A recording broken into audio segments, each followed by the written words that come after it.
اعوذ باللہ من الشیطان الرجیم، بسم اللہ الرحمن الرحیم، الحمدللہ رب العالمین، ثم الصلاۃ والسلام علی اشرف الانبیاء والمرسلین،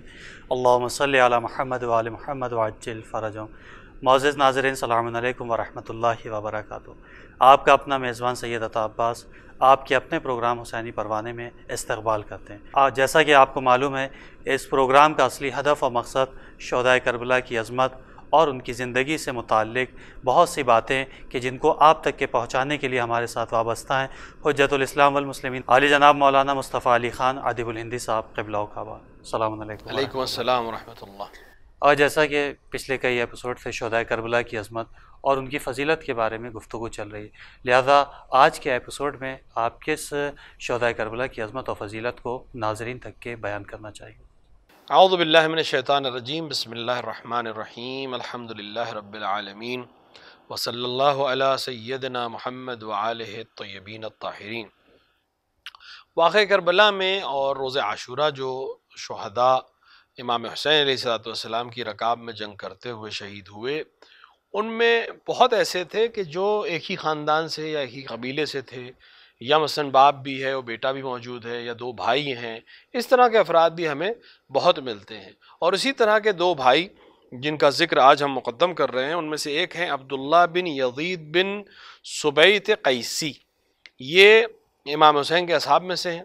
اور بصرے میں زندگی گزارتے تھے، اور امام حسین علیہ السلام نے جب بصرے کے لوگوں کو اپنی مدد کے لیے مکے سے خط لکھا تھا تو یہ بصرے سے مکے آ گئے تھے اور امام حسین علیہ السلام سے ملحق ہو گئے، اور یہاں تک کہ کربلا تک امام کے ساتھ رہے۔ اور روز عاشورہ جب حملہ ہوا تو پہلے حملے میں آپ کو شہید بتایا جاتا ہے۔ اور آپ کے دوسرے بھائی عبید اللہ بن یزید بن سبیت قیسی کو بھی شہید کربلا کے عنوان سے یاد کیا گیا ہے۔ دونوں کی زندگی کے سلسلے میں ہمارے پاس زیادہ چیزیں تو موجود نہیں ہیں، لیکن یہ معلوم ہے کہ یہ دونوں بصرے میں رہنے والے تھے۔ امام حسین علیہ السلام کی مدد کے ارادے سے اور قصد سے امام کے بلانے پر یہ پہلے مکے آئے اور پھر مکے سے ہی امام کے ساتھ رہے، یہاں تک کہ آپ کربلا کے میدان میں امام کے ہمراہ رہ کر جام شہادت آپ نے نوش کیا۔ اور دونوں زیارتوں میں، یعنی زیارت ناہیہ میں بھی اور زیارت رجبیہ میں بھی آپ دونوں کے اوپر سلام کیا گیا۔ البتہ یہاں ہم تاکید کر دیں کہ زیارت رجبیہ میں آپ کے نام میں جو ہے وہ تھوڑا سا اشتباہ پایا جاتا ہے کہ نام ولدیت میں بدر بن قیس لکھا ہوا ہے، تو ممکن ہے کہ یہ تضعیف ہوئی ہو اور خط سے غلطی ہوئی ہو، وَإِلَّا زیارت ناہیہ میں جو سلام ہے بالکل اسی طرح ہے، السلام علی عبداللہ و عبید اللہ ابناء یزید ابن سبیت قیسی، جو بصرے کے رہنے والے تھے۔ ان کے سلسلے میں ایک چیز یہاں پر ہم عرض کرتے چلیں جو بہت اہم تو نہیں ہے اس عنوان سے، لیکن اشعار میں واقع کربلا کی اہمیت اور عرب اشعار میں تاریخ میں میرا خیال ہے جتنے زیادہ اشعار امام حسین اور واقع کربلا کے لیے لکھے گئے ہوں تاریخ میں، اتنے شاید کسی بھی واقعے کے لیے نہیں لکھے گئے اور نہیں کہے گئے۔ اور اس کا تعلق صرف عربی زبان سے نہیں ہے، بلکہ شاید دنیا کی ہر وہ زبان جس کے اندر شعر و شاعری کی جاتی ہے، اس میں امام حسین کی شان میں شعر کہے گئے ہیں، پڑھے گئے ہیں، مرثیے کہے گئے ہیں، نوحے کہے گئے ہیں۔ اور حتیٰ اس زمانے میں بھی، یعنی واقع کربلا کے فوراً بعد ہی لوگوں نے امام کے مصائب کو مد نظر رکھتے ہوئے اشعار بھی کہے ہیں، مرثیے بھی کہے ہیں۔ انہی میں سے ان دونوں بھائیوں کے سلسلے میں ان کے ایک بھائی تھے جن کا نام عامر بن یزید تھا۔ عبید اللہ اور عبداللہ تو میدان کربلا میں شہید ہو گئے تھے، عامر بن یزید کربلا میں موجود نہیں تھے۔ انہوں نے ایک مرثیہ کہا تھا جس کے کچھ ہم بند یہاں پہ پڑھ رہے ہیں۔ یا فرو قومی فاندبی خیر البریت فی القبور وعبک الشہید عبرت من فصیح زمع ذی دوری وارث الحسین ما التفجہ وتعواہ ظفیری قتل الحرام من الائمت فی الحرام من شہوری وابکا یزید مجدلا وابنیہ فی الحر حجیری متزملین دماہم تجری علی اللبن حوری یا لحوف نفسی لم یفز ماہم بجنات وحوری۔ اس کا لب لباب یہ ہے، اس کا ظاہری ترجمہ یہ ہے کہ اے لوگ، اے قوموں، اے فروا، یہ کسی قوم کی کسی خاتون سے کہہ رہا ہے یا اپنے ممکن خاندان کے کسی فرد سے کہہ رہا ہو کہ اٹھو اور گریہ کرو. کس پر گریہ کرو؟ بہترین بشر پر یعنی حسین ابن علی اور ان کے اہل بیت کے اوپر گریہ کرو کہ ان کو شہید کر دیا گیا اور ان کا حق یہ ہے کہ ان کے لیے اشکوں کا ایک سیلاب جاری ہو. اور حسین کے لیے نالہ اور فغاں کے ساتھ مرثیہ پڑھو. اور اس کے بعد بنی امیہ کو خطاب کیا کہ اے بنی امیہ تم لوگوں نے محترم امام کو قتل الحرام من الائمہ یعنی ائمہ میں سب سے محترم شخص کو تم نے قتل کیا فی الحرام من الشہور حرام مہینے میں یعنی محرم الحرام جس میں حتی زمان جاہلیت میں قتل و قتال نہیں کیا جاتا تھا اور اسلام نے آ کر اس کی حرمت کو باقی رکھا تھا. اس کے باوجود تم نے اس حرام کے مہینے میں حج کے مہینے میں تم نے امام حسین جیسے محترم امام کو قتل کیا. اور اس کے بعد فرمایا کہ گریہ کرو وَعَبْكَ يَزِيدُ مُجَدِّلًا وَابْنَيْهِ فِي الْحَرِّ حَجِيرِ اور گریہ کرو یزید اور ان کے دونوں بیٹے یعنی عبداللہ اور عبید اللہ پر کہ جن کے جسم جو تھے وہ دوپہر کی دھوپ میں زمین پر گرے تھے, جن کے گلے میں مقر ملین دماؤہم ان کا گلے سے اور ان کے گلے کے خون سے ان کا لباس رنگین ہو چکا تھا. تجری علی اللب النحوری اور یا لہوف نفسی لم یفزو ماہم بجنات وحوری اور یہ ایک التجا وہی جو ہم سب کہتے ہیں یا لیتنی کنت معکم ویسے ہی یہ بھائی اپنے بھائیوں کے لیے اور امام حسین علیہ السلام کے لیے کہہ رہا ہے کہ افسوس ہے میرے اوپر کہ میں ان کے ہمراہ جنت میں داخل نہیں ہو سکا یعنی میں اس سعادت تک پہنچ نہیں سکا. تو یہ دونوں بھائی بصرے سے امام کی نصرت کے لیے آئے اور انہوں نے جام شہادت نوش کیا اور ان کے والد بھی شہدائے کربلا میں شامل ہے جن کا انشاءاللہ ذکر ان کے والد کا نام چونکہ یزید کے نام سے یا سے آتا ہے تو ایک دم آخر میں انشاءاللہ جب ہم پہنچیں گے تو اس سلسلے میں بات کریں گے. تو جناب عبداللہ اور عبید اللہ اسی طرح ایک نام بہت اہم نام تو اس لحاظ سے ہے کہ امام حسین نے جن لوگوں کو اپنا قاصد بنا کر بھیجا جن لوگوں کو اپنا معتمد سمجھا ان میں ایک نام ملتا ہے عبداللہ بن یقطر یا یقطر. یہ نام اس عنوان سے بھی اہم ہے کہ بہت سے لوگ ان کو امام حسین علیہ السلام کا رضائی بھائی کہتے ہیں. البتہ ہمارے ناظرین بہت اچھی طرح جانتے ہیں اور ہم سب اس عقیدے اور موقف پر ہیں کہ امام حسین علیہ السلام نے کسی اور عورت سے دودھ نہیں پیا ہے اور اپنی والدہ ماجدہ کے علاوہ چونکہ جناب زہرا سلام اللہ علیہا کو کم دودھ فراہم ہوا تھا امام حسین علیہ السلام کے لیے لہٰذا امام حسین دہن مبارک پیغمبر اکرم سے یا انگشت مبارک پیغمبر اکرم سے یعنی انگوٹھے سے آپ سیراب ہوتے تھے اور سیر ہوتے تھے اور آپ کی ہڈی اور گوشت اسی سے بزرگ اور بڑے ہوئے ہیں. ممکن ہے جس کا احتمال دیا جاتا ہے کہ ان کی جو والدہ تھی وہ قبالہ میں سے تھی یعنی ان عورتوں میں سے تھی جو خواتین کی مدد کرتی ہیں ولادت کے زمانے میں. تو چونکہ ان کی ولادت کا زمانہ یعنی جناب عبداللہ بن یقطر کی ولادت کا زمانہ اور امام حسین علیہ السلام کی ولادت کا زمانہ ایک ہے تو بہت امکان یہ پایا جاتا ہے کہ دونوں ساتھ ساتھ پلے بڑے ہوں کیونکہ ایک ہی قبیلہ ہے ایک ہی مسلمان مدینے میں سب جو تھوڑے تھوڑے سے بسے تھے وہ ایک دوسرے کے آنا جانا اور چھوٹے بچے سب عام طور سے ایک ساتھ پلتے ہیں. تو اس وجہ سے چونکہ ان کی والدہ آ کر گھر میں خدمت کرتی تھی جناب زہرا سلام اللہ علیہا کی اور ان کے جناب عبداللہ کی ولادت بھی اسی زمانے میں ہوئی تھی لہٰذا اس عنوان سے کہ ساتھ میں پلے بڑے ہیں لوگ رضائی بھائی کہنے لگے اور یہ اشباہ نہ ہو کہ امام نے ان سے دودھ پیا ہو ایسا نہیں ہے. ہاں ساتھ میں پلے بڑے ہیں اور امام بالکل اپنے ساتھ رکھتے تھے. یہ بھی امام کے بہت چاہنے والے تھے ہم عمر تھے امام کو بہت چاہتے تھے اور معتمد لوگوں میں سے ہیں جن کو امام نے خط لے کر بھیجا تھا کہ جاؤ دیکھو مسلم سے ابھی تک کوئی خبر ہمارے پاس نہیں آئی کیونکہ امام ظاہر پہ عمل کرتا ہے دنیا میں. امام کو خبر ہے کہ جناب مسلم شہید ہو چکے ہیں لیکن ابھی ظاہر میں چونکہ کوئی خبر نہیں آئی ہے لہٰذا امام دوسروں کے لیے آشکار نہیں کریں گے. علم امامت کا اظہار کرنا ضروری نہیں ہے. خاص معتمد لوگوں کو اگر بتائیں تو بتایا وإلا کوئی ضرورت نہیں ہے. تو آپ کو خط لکھ کر امام نے بھیجا تھا کہ جاؤ کوفے جا کر حالات کو معلوم کرو لیکن آپ نینوا کے قریب جب پہنچے تھے تو آپ کو گرفتار حسین بن نمیر کے لشکر نے آپ کو گرفتار کر کے ابن زیاد کے پاس بھیج دیا تھا. ابن زیاد نے کہا کہ ہم تمہاری جان بخش سکتے ہیں اس شرط پہ کہ تم ایک بڑے مکان کے چھت پر جاؤ گے اور وہاں جا کر حسین اور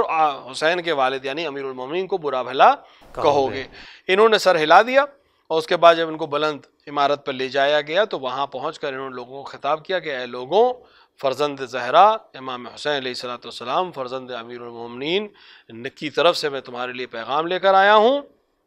اور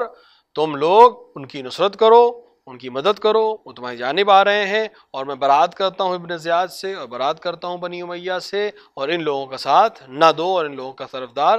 نہ بنو۔ اور اس کے بعد جب یہ بات ابن زیاد تک پہنچی تو اس نے حکم دیا کہ ان کو اسی چھت سے نیچے گرا دیا جائے۔ ان کو چھت سے نیچے گرا دیا گیا۔ ان کے جسم میں کچھ رمق باقی تھی، لیکن کسی شقی کی گردن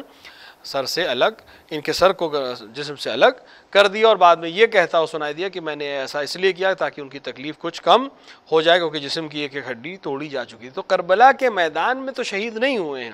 لیکن ان افراد میں ہیں جو قاصد امام حسین تھے، جیسے مسلم ابن عقیل تھے، جیسے قیس ابن مصحر تھے۔ ویسے ہی جناب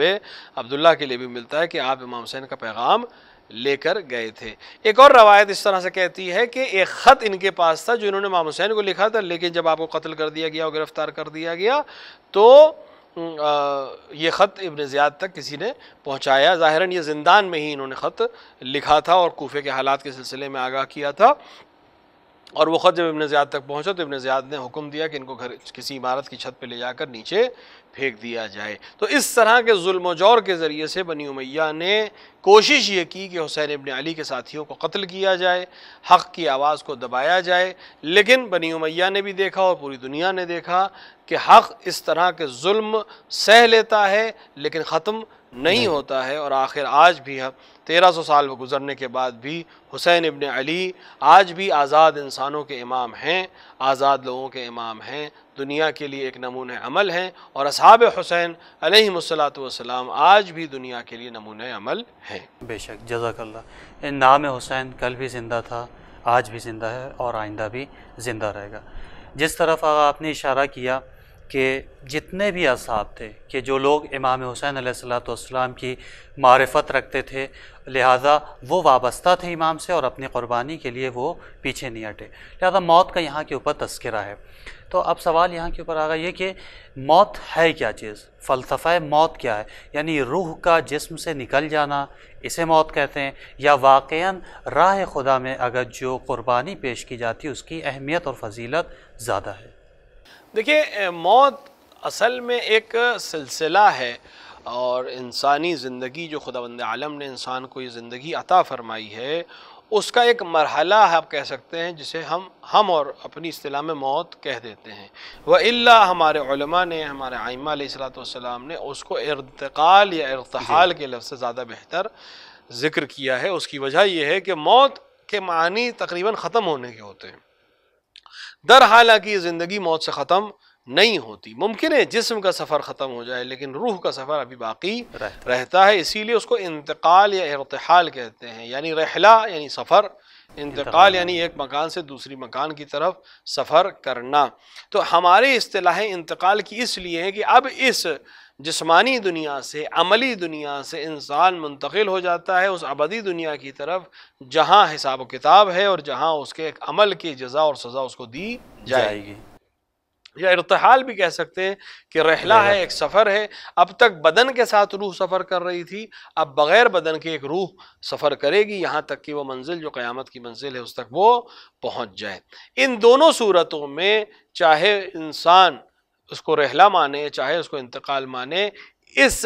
ٹرانسفر کا جو طریقہ ہے اس کو ہم موت کو گردانتے ہیں، جس کو ظاہری طور پر جسم سے روح کا الگ ہو جانا ہے۔ لیکن قرآن نے باقاعدہ اس بات کی طرف تصریح کر دی کہ وہ لوگ جو راہ خدا میں قتل کیے جاتے ہیں ان کو تم ہرگز ہرگز مردہ نہ سمجھنا۔ اس کا مطلب یہ ہوا کہ وہ لوگ جو عام حالات میں اس دنیا سے جاتے ہیں، وہ لوگ جو ایسے ہی کسی بغیر کسی عمل کے اس دنیا سے چلے آتے ہیں، ان کی موت اور انتقال اور ارتحال، اور وہ لوگ جو راہ خدا میں جہاد کرتے ہوئے، چاہے وہ جہاد بالسیف ہو، چاہے وہ جہاد بالقلم ہو، چاہے وہ جہاد بالنفس ہو، کرتے ہوئے اس دنیا سے جاتے ہیں، ان کا مرحلہ بالکل الگ ہے، اور ان کو خداوند عالم نے ایک الگ امتیاز عطا کیا ہے۔ اور یہی وجہ ہے کہ آپ اگر بہت معمولی سی بات میں عرض کروں جو ہر ایک کے ذہن میں آ جائے گی، کسی کے بھی گھر میں کوئی انتقال ہو جائے کہ خدا جی بہرحال ایک مرحلہ ہے، ہر ایک کے پاس آنا ہے، ہر ایک کو موت کا مزہ چکھنا ہے. کسی کا گھر میں کوئی بزرگ چلا جائے اس دنیا سے، ایک دن غم ہوگا، دوسرے دن غم ہوگا، تیسرے دن غم ہوگا، لیکن عام طور سے 10 دن بعد، 20 دن بعد، 40ویں کے بعد وہ کیفیت نہیں رہ جاتی. خدا یہ صبر انسانوں کو عطا کر دیتا ہے. سال بھر بعد برسی کے موقع پہ ممکن ہے کسی خاص موقع پہ یاد آ گئی شخصیت تو ہمیں تھوڑا سا غمگین ہو گئے، وہ الا ہم روزمرہ کی زندگی میں تمام چیزیں بھول جاتے ہیں. اور سال 2 سال 10 سال گزرنے کے بعد، حتیٰ والد کا بھی انتقال اگر کسی شخص کے ہو گیا ہے تو 10 سال بعد وہ کیفیت نہیں ہوتی جو پہلے سال رہی ہوتی ہے، وہ کیفیت نہیں رہتی جو اس دن تھی جس دن باپ اس دنیا سے گیا تھا. لیکن اگر آپ شہداء کربلا کی طرف دھیان دیں تو وہ کیفیت آج بھی اتنے برس گزرنے کے بعد بھی، آج جب مصائب سید الشہداء پڑھے جاتے ہیں اور یا مصائب شہداء کربلا پڑھے جاتے ہیں تو یہ کیفیت ہوتی جیسے گویا یہ واقعہ ابھی رونما ہوا ہو اور ہمیں خبر دی جا رہی ہو. یہ تازگی بتاتی ہے کہ یہ زندہ افراد کا ذکر ہو رہا ہے. موت یا حیات کے لیے علماء نے اس طرح سے بیان فرمایا ہے اور فلاسفہ نے بھی اس کی طرف اشارہ کیا ہے کہ موت یہ نہیں ہے کہ انسان کا جسم ٹنو مٹی میں چلا جائے. موت یہ ہے کہ انسان کا روح اور انسان کا ضمیر ختم ہو جائے اور اس کے اندر کوئی جرأت اور اظہار نہ رہ جائے. یعنی اگر انسان دیکھے کہ ظلم ہو رہا ہے اور وہ خاموش رہے تو گویا یہ زندہ ہو کر بھی مردہ ہے. اور اگر کوئی انسان ظلم کے خلاف احتجاج کرے تو اگر وہ اس دنیا سے چلا بھی جائے تو خدا کے نزدیک وہ زندہ رہے گا. اور نہ صرف خدا کے نزدیک بلکہ عملی طور پر آج امام حسین کی شہادت کے اتنے برس گزرنے کے بعد بھی دنیا کے بڑے بڑے انقلاب امام حسین کا نام پر لیے گئے. ہر انقلاب سے پہلے لوگوں نے یہی نعرہ دیا کہ یہ حسین ابن علی سے ہمیں سبق ملا ہے. ہندوستان اور بر صغیر کے انقلاب کی تحریک کے بانی مہاتما گاندھی نے بھی یہ جملہ بہت مشہور ہے یہ جملہ کہ آپ نے فرمایا تھا کہ میں ہندوستان کے لوگوں کے لیے نیا پیغام نہیں لایا ہوں بلکہ یہ وہی پیغام ہے جو کربلا میں حسین ابن علی نے دیا تھا کہ انسان کو آزاد ہونا چاہیے. اور آزادی کے سب سے بڑے رہنما کا نام حسین ابن علی ہے. اور اس طرح کے بہت سی باتیں مختلف ایسے لوگوں نے کہی ہے جن کا اسلام سے کوئی تعلق نہیں ہے. تو فلسفہ موت اور حیات سیدھی سی بات یہ ہے کہ اگر انسان دین پر مر رہا ہے تو زندہ ہے، اور اگر انسان بے دین سانسیں لے رہا ہے تب بھی وہ مردہ ہے. اب انسان کی ذمہ داری ہے کہ وہ دیکھے کہ وہ اپنے جسم کو زندہ رکھنا چاہتا ہے یا اپنی روح کو ابدی زندگی عطا کرنا چاہتا ہے. ناظرین، یہ موت اور حیات کا فلسفہ انسان کے کردار اور انسان کے اخلاق سے تعلق رکھتا ہے. لہذا آج ہمیں اپنی زندگی کے اندر اس چیز کو محسوس کرنا ہے کہ جب پروردگار عالم نے ہماری خلقت کی ہے تو ہماری خلقت کا مقصد و ہدف کیا ہے. اسی پیغام کو امام حسین علیہ السلام نے میدان کربلا کے اندر بیان کیا ہے. لہذا آئیے ہم دیکھیں کہ ہماری زندگی کا اصلی ہدف اور مقصد کیا ہے. اپنی زندگی کو مردہ نہ بنائیں. جزاک اللہ خیر الجزا. آغا اصلی اس کے بعد اگلے شہید کربلا کی عظمت اور ان کی فضیلت کو آپ بیان فرمائیں. عبداللہ کے بعد جو نام زیادہ تر آتے ہیں وہ پھر عبید اللہ کا نام، جیسے کہ دونوں بھائی عبداللہ عبید اللہ. ایسی ایک نام عبید اللہ بن عمرو کندی ہے. یہ قبیلہ کندہ کے لوگوں میں سے تھے، ان لوگوں میں سے تھے جنہوں نے جناب مسلم ابن عقیل کا ساتھ دیا تھا اور امام حسین علیہ السلام کے لیے بیعت کوفے میں لے رہے تھے. اور یہ حضرت علی سے ہونے والی یعنی عبید اللہ بن عمرو بن عزیر کندی بہت بڑے بہادروں میں مانے جاتے ہیں اور امیر المومنین کی تینوں جنگوں میں آپ شریک تھے. یہاں تک کہ جب جناب مسلم ابن عقیل نے دارالامارہ پہ حملہ کرنے کے لیے افراد کو 4 دستوں میں تقسیم کیا تو قبیلہ کندہ کا علم آپ کے ہاتھ میں دیا تھا. اور جب جنگ میں آپ کو حسین بن نمیر نے گرفتار کر کے ابن زیاد کے سامنے پیش کیا اور ابن زیاد نے جب سوال کیا کہ تم کون ہو، کس قبیلے سے ہو، تو انہوں نے فرمایا میں کندہ سے ہوں. اور ابن زیاد نے کہا کہ قبیلے کندہ کے پرچمدار اور علمبردار تم ہی تھے، تو انہوں نے کہا کہ ہاں میں ہی تھا اور میں نے ہی تمہارے لشکر کے اوپر حملہ کیا تھا. یہ سننے کے بعد ابن زیاد نے آپ کو قتل کرنے کا حکم دے دیا گیا اور آپ کو قتل کر دیا گیا اور آپ مقام شہادت پر پہنچے. تو آپ جناب عبید اللہ جو کندہ سے تعلق رکھتے تھے یہ بھی ان شہداء میں سے ہیں جو کوفے کی تحریک میں جناب مسلم کا ساتھ دینے کے جرم میں یا جناب مسلم کا سپورٹ کرنے کے جرم میں قتل کیے گئے. اور جس طرح جناب مسلم کو شہید کربلا کے عنوان سے یاد کیا جاتا ہے، یہ افراد جو جناب مسلم کی حمایت میں جیسے ہانی ابن عروہ اور دیگر افراد ہیں ان کو بھی شہید کربلا کے عنوان سے یاد کیا جاتا ہے۔ اسی طرح ایک نام عبید اللہ بن قیس ملتا ہے، لیکن معتبر کتابوں میں اس کی طرف اشارہ نہیں ہوا ہے۔ ایک یا دو کتابوں میں ان کے بارے میں لکھا ہے کہ عبید اللہ جو ابن قیس جو پہلے حملے میں شہید ہوئے ہیں، اور اس کا ریفرنس جو ہے وہ عاشور چیروزیس کے کتاب فارسی میں ہے، اس میں ان کا نام ملتا ہے، وإلا دیگر لوگوں نے ان کا ذکر نہیں کیا ہے۔ اور عبید اللہ ابن قیس نام کا کوئی شخص ہم کو تاریخ میں شہید کربلا کے عنوان سے اس طرح سے نہیں ملتا ہے۔ پھر ایک اور نام جو بہت اہم نام ہے وہ جناب عبید اللہ بن یزید بن صبیت ہے۔ یہ وہ لوگ ہیں کہ جو بصرے کے رہنے والے تھے اور آ کر امام حسین سے ملحق ہوئے۔ یہ وہی ہیں جو عبداللہ کے بھائی تھے۔ چونکہ دونوں بھائیوں کے ذکر میں ہم نے ایک ساتھ کر دیا تھا، لہٰذا صرف نام ہم دہرائے دے رہے ہیں کہ عبداللہ کے ساتھ ساتھ عبید اللہ بن یزید بن صبیت بصرے کے رہنے والے امام حسین علیہ السلام کی نصرت کرتے ہوئے شہید ہوتے ہیں۔ اور وہ جو مرثیہ کے کچھ بند ہم نے آپ کے سامنے پیش کیے تھے، ان میں ایک بھائی عبداللہ اور دوسرے بھائی عبید اللہ ابن یزید ہیں۔ بے شک ناظرین، شہدائے کربلا کی عظمت اور ان کی اہمیت بہت زیادہ ہے، لہٰذا آج ہماری ذمہ داری ہے کہ شہدائے کربلا کی جو سوانح حیات ہے، جو ان کی زندگی نامہ ہے، اس کو ہم ضرور پڑھیں، تاکہ شہدائے کربلا نے فقط و فقط خاک کربلا یا میدان کربلا کے اندر اپنا خون نہیں بہایا ہے، بلکہ ایک پیغام اور ایک درس بھی ہمیں دیا ہے۔ لہذا آج ہماری اہم ذمہ داری یہ ہے کہ شہدائے کربلا کی عظمت اور ان کی فضیلت سے کچھ درس حاصل کریں۔ اگر ایک سوال یہاں کے اوپر قبل اس کے کہ آپ اگلے شہید کربلا کی فضیلت اور اہمیت کو بیان کریں، سوال اس جانب سے کہ آج عزاداری کے اندر ہماری کس طریقے سے ذمہ داریاں ہیں کہ ہم دیکھتے ہیں، تاریخوں میں بھی ہم نے پڑھا ہے کہ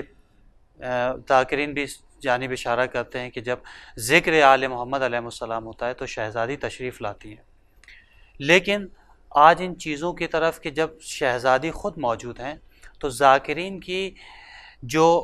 ذمہ داری ہے، جو خطبہ کی ذمہ داری ہے، وہ کس جانب ہے؟ دیکھیے،